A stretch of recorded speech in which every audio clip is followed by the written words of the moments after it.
E aí pessoal, chegando com mais um Formiga na Tela, videocast semanal do formigaelétrica.com.br. Hoje acompanhado pelo outro editor do Formiga Elétrica, Gustavo Clávio Rodrigues. Nosso colaborador habitual, Rafael Ranieri. E hoje nós vamos falar de uma HQ argentina, Ángela de la Morte.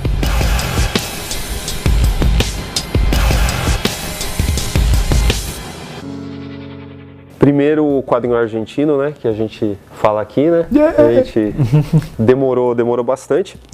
E o Ángela de la Morte é uma obra bem especial, ainda que desconhecida, né, aqui no Brasil. Ela foi lançada pela Zarabatana em 2012, né, infelizmente ela ficou só no volume 1, mas ela era publicada numa revista de antologias, né, na Argentina, né, que era Fierro, que também ganhou uma edição especial pela Zarabatana aqui. Foi concluída, inclusive, na mesma revista, né, na Fierro, que era uma espécie de...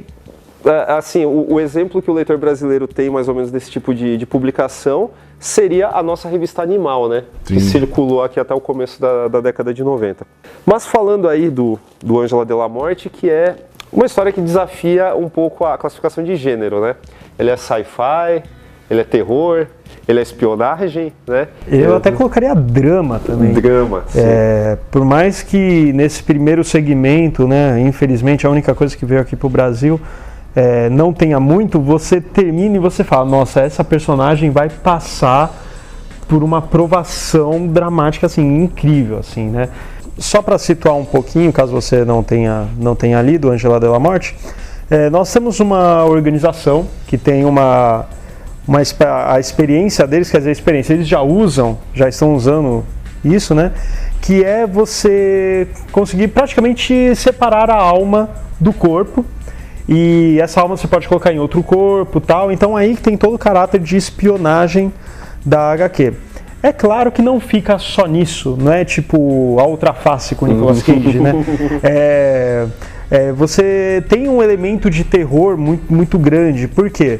Porque você está brincando com essa coisa de alma, e daí tem o que eles falam, né, o negrume, né, a parte cinza da alma, que eles separam, deixar tudo enclausurado, né, e aquilo lá não pode escapar. A alma, se a alma representa exatamente a pessoa, você não tem só pessoas boas, né? Então já começa aí. E tem um monstro também, né, da vez, que é a morte, né, que o conceito, a brincadeira é que você não pode ficar mais que 35 minutos com a alma fora do corpo, né? E aí você perderia aí sua identidade, né, no caso a alma, porque seria perseguido por uma entidade aí que, sei lá, é a morte das lendas. O que fica claro para nós, e que até é um elemento de terror muito bem usado na HQ, é que depois de 35 minutos você é destruído. Sim. Não sobra nada de você, já que é aquela história. A alma depois que você morre, a alma é a sua essência transcendental, é aquilo que te permite... depois de 35 minutos essa essência vai para o vinagre e você simplesmente deixa de existir, o que é um destino muito pior do que a morte. E esse elemento de terror é usado de maneira muito bem usado, de maneira muito macabra por ele na HQ, né? Que é muito interessante. O que eu acho legal, se lendo esse quadrinho, por mais que a fisionomia seja muito bem feita, né? O traço ele é muito bom, eu gosto muito do traço, né? Bem realista. Parece até um estudo, né? De poses, né? Mas o legal é assim, você fica perdido em saber quem é a Ángela. E o quadrinho faz isso de uma forma tão boa, porque assim, ela mesma já se perdeu, ela já fez tantas trocas. E uma coisa que é bacana é que o Aldous Huxley, ele falava, né, ele falou em uma de suas palestras, ele até criticava psicanalistas, né, criticava Freud, criticava o Jung e tal, falando assim, poxa, vocês não estão levando em consideração a questão física, como é que isso vai influenciar na sua autopercepção? O Aldous Huxley falava muito isso. E é interessante que aqui no Ángela de la Morte você vê isso funcionando, porque toda hora a Ángela ela não consegue se conhecer. Até tem uma brincadeira quando ela entra no corpo de um homem e tal, tudo mais, que ela se engana de banheiro. E assim, poxa, mas eu não faço essas coisas desse jeito e agora eu tenho que fazer. Ela é uma pessoa que ela passa a se desconhecer ao longo do tempo, né? E isso é uma característica que me deixou preso, assim. Eu queria terminar e não dava para terminar porque não foi lançado mais nada aqui no Brasil. Então, assim, é uma coisa que te instiga desde o começo. E aquele negócio, o traço em preto e branco, o estilo do traço, né? A própria alma como fumaça, né? Uma coisa um etérea. Cenário de negativo, né? Exatamente. Então, assim... Que apesar de ser preto e branco, o uso dele do grafite ele faz com uma precisão que parece que está em cores, né? Não é aquele, vívido, não é aquele preto e branco chapado, estilo mangá, não. É um negócio assim com tons de degradê, e sombras e luz. Aliás, ele faz um jogo de luz muito interessante, principalmente quando ela está na Lua, né? Que já envolve um cenário todo negro do espaço. Então ele faz um jogo de luz e de sombra que é muito bonito. Bonito mesmo, é belo de se ver, né? O cara é muito bom. A gente tem que contextualizar o amigo espectador também, porque a gente fala, tá trocando de corpo e tal. A gente está no meio de uma guerra, né, entre duas organizações, né, que não fica muito claro o que são, né, uma é o Laboratório Sibelius e o governo Flu, né, que a gente não sabe se é o governo de algum lugar mesmo. Simplesmente uma instituição que se batizou de governo. Exatamente. E aí a gente nem sabe se o Sibelius é uma célula terrorista também, sim, né? Sim, exatamente. A gente sabe que eles são independentes, né? Sim. Mas a gente não sabe com que propósito eles usam essa independência. E tem baús, assim, de corpos, né, à disposição dos seus agentes, e a Ângela é uma delas, né? Aliás, falando do elemento de terror, né? Na hora que eles vão ao covil lá do perecedor, aquilo ali é muito coisa de vampiro na cara dura, né, cara? Ele pegou e falou, não, vai ser uma referência aqui a algum filme clássico de vampiro, né? Porque é um caixão que aparece lá. Isso é fantástico. A gente estava falando da questão da alma e a gente talvez não tenha deixado isso muito claro.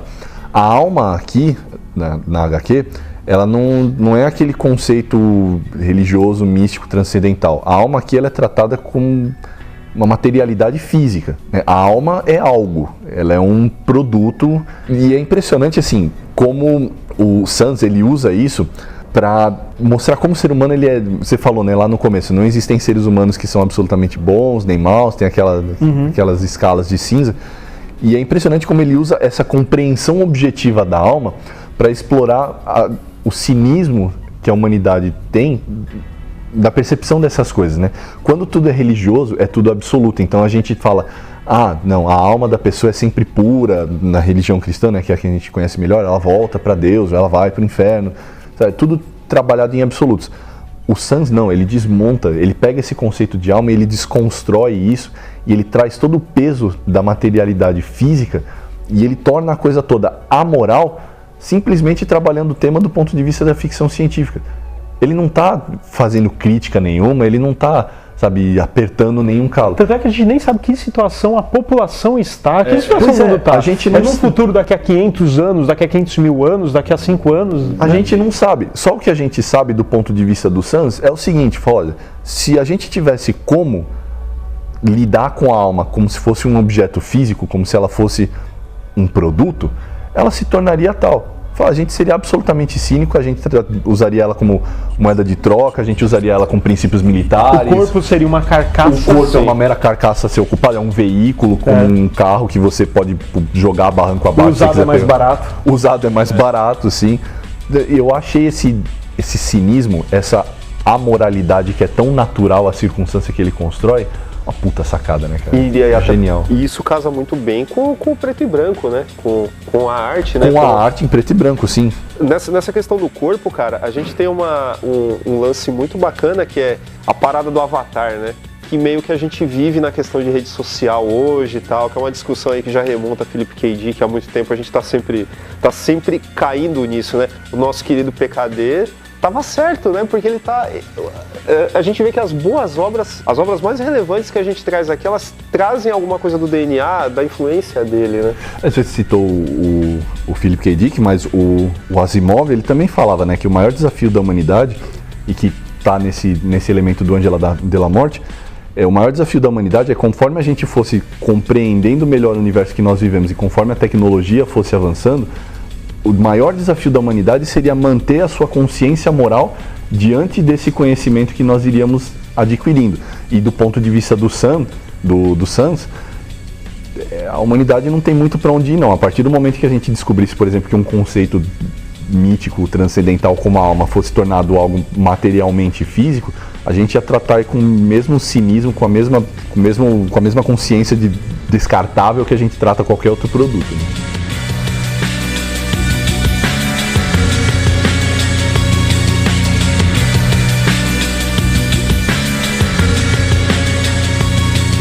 Cara, o Sans, eu tive a oportunidade de ler o Noturno, né? Ainda não havia lido o Ângela antes da gente fazer aqui, mas já tinha visto o Noturno.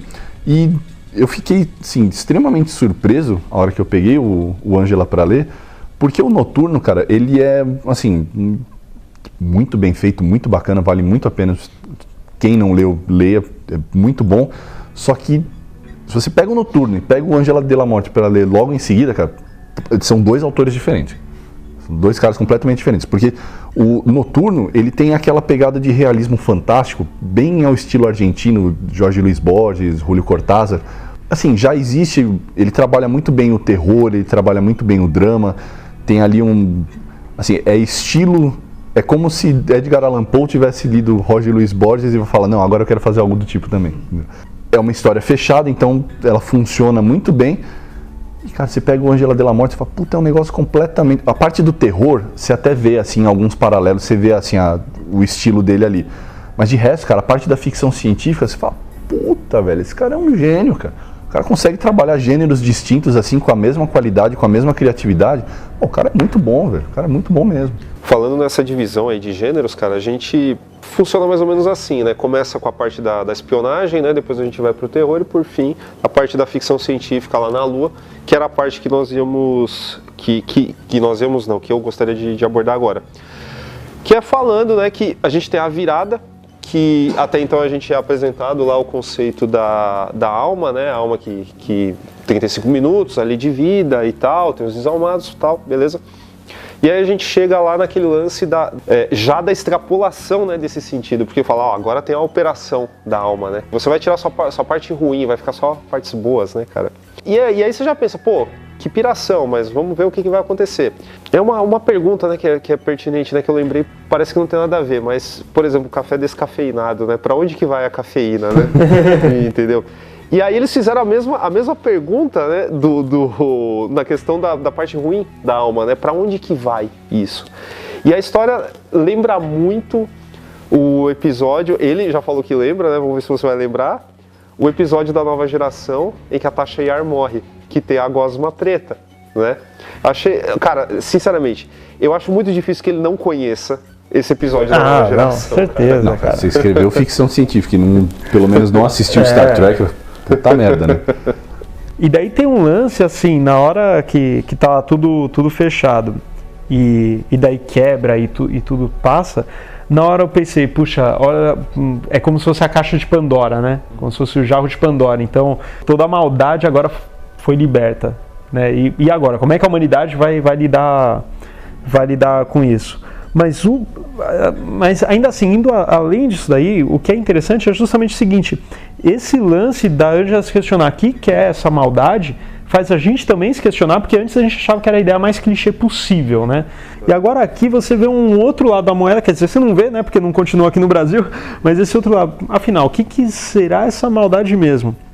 Então isso aí libera, e eu lembro da interpretação do Nietzsche sobre o lance do jarro da Pandora, porque além dos males você tinha a esperança. Por que a esperança estava numa urna onde só tinha os males, né? A esperança não é algo bom?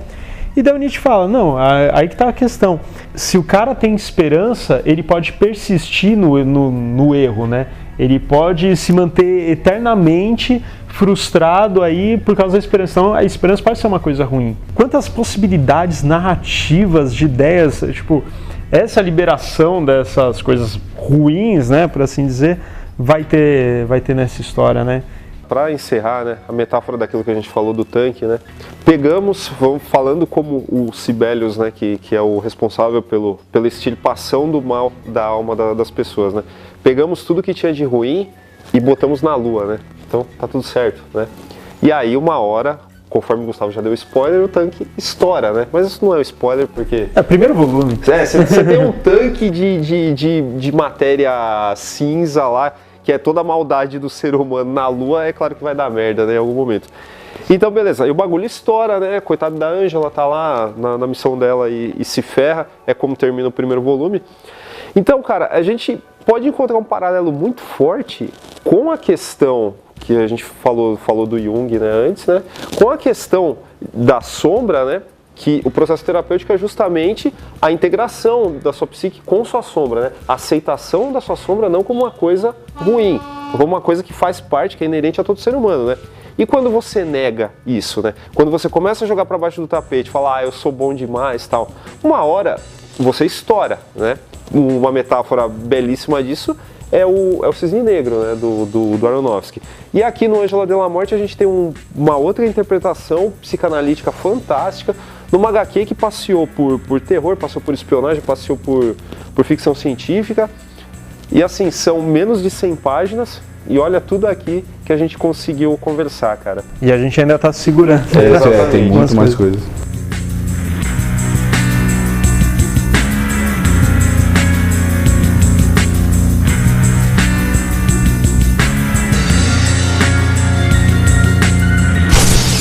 Então é isso, pessoal, esse foi o Formiga na Tela sobre Ângela de la Morte. Acesse nosso site formiguaelétrica.com.br, curta o vídeo, inscreva-se no canal, procura a gente nas redes sociais, todos os links estão aí na descrição do vídeo. A gente se despede aqui, falou!